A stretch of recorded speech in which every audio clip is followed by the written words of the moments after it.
Hi friends, Dr. Lisa here, cancer rehab specialist, and today I want to talk to you about 3 exercises that I give my clients to help reduce pain through the hips related to taking aromatase inhibitors.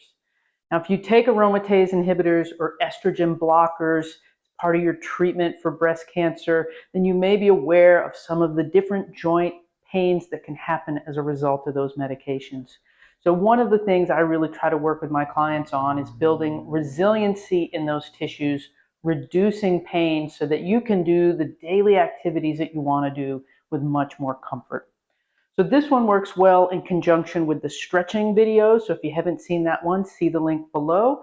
So the stretching helps build mobility in the tissues, and this one is building strength in those tissues. So the first exercise we're going to do is a hip drop, and I'm using a small step here, but if you have any bit of step, a yoga block, a book, just something that's just a few inches off the ground that we can do this mobility with. I'm going to turn my back to you here, and we're going to put the left foot on the step and just step up so our feet are level. If our feet are level, then the hips are relatively level. Now, I'm keeping the left knee straight. I'm keeping the right toes up. You can absolutely hold on for balance. I'm going to use my hands to kind of show you what's happening, but I'm just going to reach my heel for the floor and then contracting these hip muscles to lift my pelvis up towards my armpit. Dropping the heel to the floor, and then lift the pelvis up towards armpit. So this hip, this top of the pelvis is dropping down and up. So it's a pivot and up.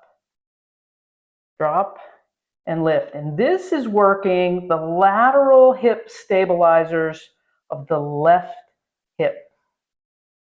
I would do 8 to 12 repetitions and then stop. It can be very fatiguing and very difficult. What I don't want to see is you bend the knee. If you're bending the knee or you're leaning the shoulders, then you're not quite getting it. So keep the trunk perfectly still, the upper body perfectly still, the left knee perfectly still. Drop the hip, lift the hip.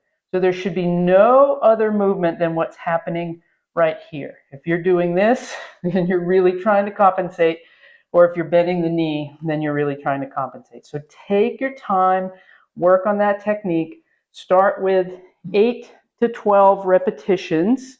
On the first time you do it, just do that once. On each of these exercises, the first day you do them, only do them once. And the most I would do these are twice a week to start with, just to make sure that your hips tolerate them well. As you get stronger, the second week, you'll do 2 rounds of the exercises, 8 to 12 repetitions, depending on where you get tired. The second week, do that twice. The third week, things are getting better and improving. You do that 3 times.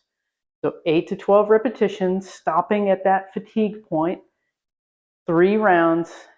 On the 4th week, if that's easier, you add more resistance, put a weight on your ankle, you can upgrade that. Okay. The next exercise I'm going to show you is a standing march with a resistance band around your toes. You should use a light to moderate resistance band for this. So I've got it on the kind of forefoot, the front part of the foot. You want to stand up nice and tall. You may hang on for balance. We're just going to march one knee up while keeping the toes up high. Place it back down. March the other knee up. Now we're working the front of the hip and the front hip stabilizers. Taking our time. Now we don't want to move fast. We want to build some endurance in these muscles. But this can be quite a challenging exercise for some people. So maybe you start at 8 total, so 4 per side if this is really hard for you. Like on a scale of 0 to 10, if this is a 7 or 8 or above, start with just 4 on each side. So that'd be 8 total reps. If it on a scale of 0 to 10, that effort is a 5, then you could probably do 8 on each side, up to 12 on each side. Okay.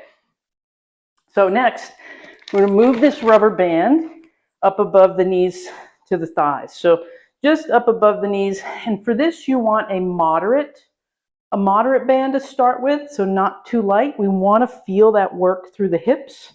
And so here you're going to be standing. I'm going to show you this from multiple views. Standing with your hips out or back a little bit, chest stays up.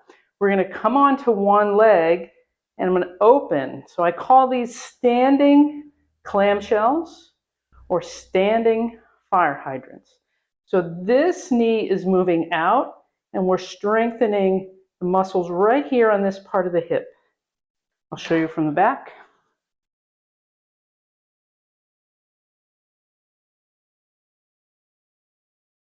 Good. And again, you're going to want to do 8 to 12. We'll show the other side from the other view.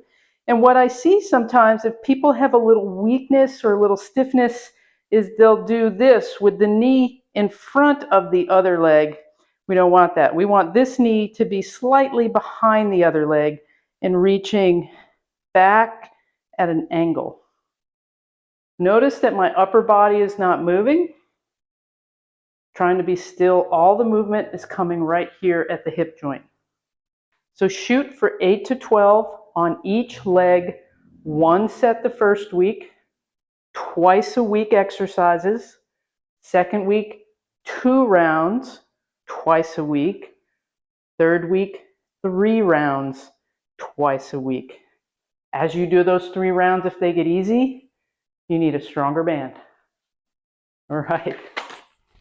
I hope that this was helpful. My clients love the results that they get with these exercises, building that strength in these tissues. As usual, the only thing I ask is that you hit subscribe, you like this post, and you share it with others. Let's help as many people as possible together. Thank you.